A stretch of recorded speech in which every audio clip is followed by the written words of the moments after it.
Hi there, it's Imna from Unique New Adventure Limited, here to share another story. I thought I would just say at the start of this that I do have a purpose for sharing the story. What I like to do in Unique, as I call it now, is to talk.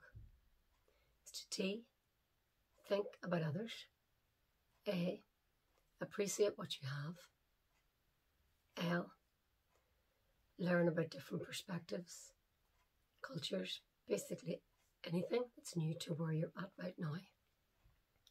And K, to know more about the world. So I did a live at the end of September, and I said I will share a story mid-month and then go live again. So I'm due to go live again at the end of October, 31st of October at 9 p.m. So here is my mid-month story to you all. So the context is I've just returned back from R&R from Uzbekistan. Rest and recuperation. It's named a couple of things, but it's a week away where I'm not working and I'm out of a compound and I'm out of a risky situation, I suppose. I mean, I went into Afghanistan 4 months after the fall of the Taliban, and it was a little bit still hairy. So if you work within a country like that, you get R&R either every 6 weeks or every 8 weeks for a week to try and unwind and kind of recharge batteries. So this is mine. I've just come back from an R&R a week away. So Wednesday the 29th of May. Up at 5:50 for my morning run. The only way I can process going back to work after a great week off. Managed 2.8k to be precise and feel good. I'm not as unfit as I thought I am, and today I have a new running buddy, which is always good. I don't talk much when I run, as I save my energy for running, but it is nice to have some company. Home and get ready for work, and the young girls, my assistants, my rocks really, are really happy to see me again. I get more kisses on each cheek when I come back, which is lovely, and thankfully they all like their gifts I bought them. I do feel a bit bad that I'm just back and I send a team to the field, but it is business as usual, and this is why I'm here. They're okay about it, as they are pleased to see me back and refreshed and ready for more. Today is Ladies' Day in Mazar, so I go to the mosque today with my female international colleagues. Even though I've been there before, it still takes my breath away. It is the 3rd largest mosque in the world. Go back after the mosque and have a ladies' lunch with dancing, which is lots of fun. Go shopping after for a gift for my nephew and my father. I end up buying a traditional Afghan waistcoat made from sheep for my nephew and a hat for my father. I'm sending these gifts with my friend who's going on R&R. That is why I had to shop today, as there is no postal system here. Back at the office, the team start to come back and I start to enter nutrition data, the fun stuff. I don't mind data entry, but I certainly prefer the field work. Leave work late at 7:30. I'm the last to go, as it is still light, and have a lovely dinner for my colleague before she leaves. Go to the roof for some drinks, orange juice for me, and a breeze as it is really, really hot tonight.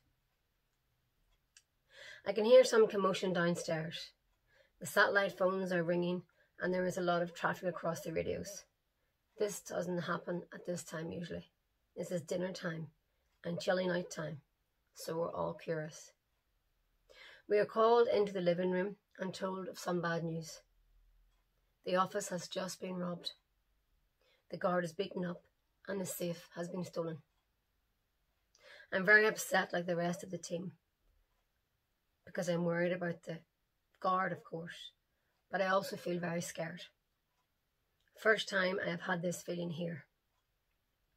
I was the last one to leave the office this evening. so I could have been caught up in the robbery. I sit quietly and try and process what could have happened, grateful for leaving when I did. My colleagues try to reassure me that I would not have been involved in it, but my mind is thinking too much. I know my granny Sadie is watching over me right now. We sit up late and calm each other down and chat a lot about the guard and of course hope he is okay. The fact the safe is really heavy and not being in an obvious position. And why? We are here carrying out humanitarian duties and this happens.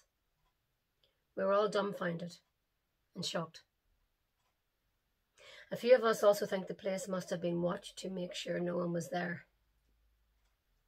Who knows? Go to bed at 12 and I can't sleep as I'm constantly thinking about being the last person to leave the office.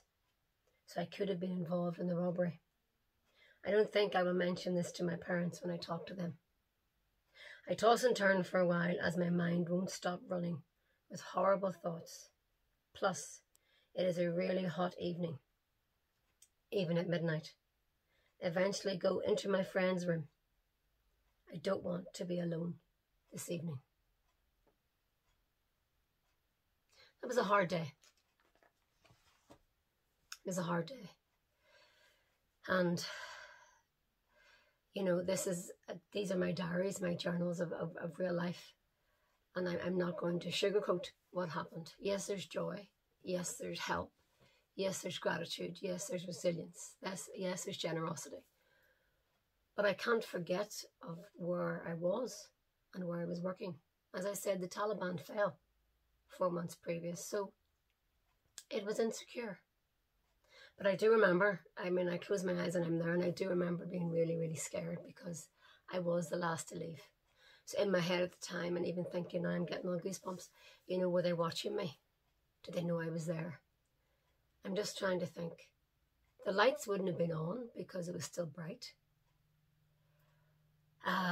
There would have been a car to take me home would have still been in the compound because all the cars would have moved. And so it would have been, well, I don't know. But I left. And it just made me wonder, and you know, makes me wonder now what could have been. But you know, that was the past. That is the past. But I don't want to portray this idyllic image and this idyllic perception of the life that I had. Yes, I do want to tell these stories with the purpose, as I said at the start, to talk, think about others, appreciate what you've got, learn different perspectives and cultures, and know more about the world. And change the perceptions, I suppose, of Afghanistan. And you think of the war, you think of tea and all of that. But that happened, and I'm not going to omit that because that's part of the job. And I suppose if anyone listening to this thinks about, you know, taking this as a career, there are risks. There are risks. I mean, I've shared on a YouTube video about World Humanitarian Day, and it was created, devised, acknowledged, started because of deaths, because of a death, of many deaths, 21 deaths in Baghdad, in Iraq, of humanitarian workers. So in my head, it was my first mission. Why are they doing this? We're here to help with the greatest respect, culturally and everything. It didn't compute. So I talked about things that I bought, 2 things that I bought. I bought my father a hat, and I bought my nephew, who's now 19, a waistcoat. So this is the hat. This is a Masood hat. So it's felt, it's itchy. I'll open it up. So it's this. You may have seen it on videos and things from Afghanistan. So it's made of felt, and you wrap it up. And in the spirit of sharing, you know, it's like this. So well, a man will wear it. It's not for a female. So that's known as a Masood hat. And it's all stitched really, really well. And this is the waistcoat. So this is a little waistcoat, and I open it up, and this is actually It's real. It's real. It's real fur. It's made from goat skin, and these are all hand sewn. So I'll try and, for size, you know, it's a little waistcoat. It's for my, and little pockets as well. So, and that's the front, and that's the back. It can get as low as -20 in the winter. So that would keep a child very, very warm. And it's decorative, so it's probably worn for celebrations. So that's my story for mid-month. I hope you enjoyed it. So that's me until the end of the month, where I will go live in my own, our own Facebook page, Humanitarian Insights Through Education by Unique New Adventure. So come and join the conversation. It's very interactive. The purpose is to share a story for the reasons I've outlined, talk, T-A-L-K, and then to have a chat about different things. The last one at the end of September, we talked a lot about humanitarian being home and away. We're now in a humanitarian disaster, helping people help themselves. This context, it's across the world. You know, so my international context I can bring here as well. So let's just think about others and think about differences and rejoice in those differences through education. And the education I'm doing right now is through storytelling. Okay, that's me, Ina from Unique New Adventure Limited. Bye for now.